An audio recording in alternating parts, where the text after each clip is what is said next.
Praise lord. October 3వ తేదీ 2024. ఈ రోజు దేవుని వాగ్దానం.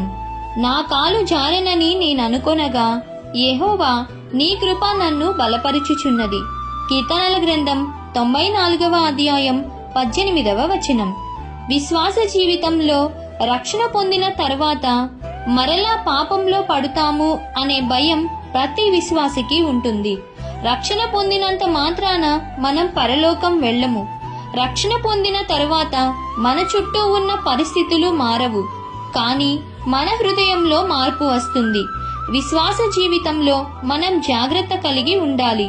భయంతోనూ వణుకుతోనూ మన విశ్వాస జీవితాన్ని, రక్షణను కాపాడుకోవాలి.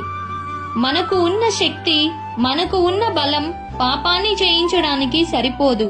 దేవుని శక్తిని దయచేయమని అడగాలి.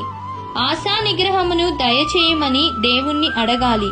కాబట్టి ఈ దిన వాగ్దానం మీ అందరి జీవితంలో నెరవేరాలని కోరుకుంటూ దేవుని సువార్తా పరిచర్యలో మీ సహోదరి. ఆమెన్. God bless you.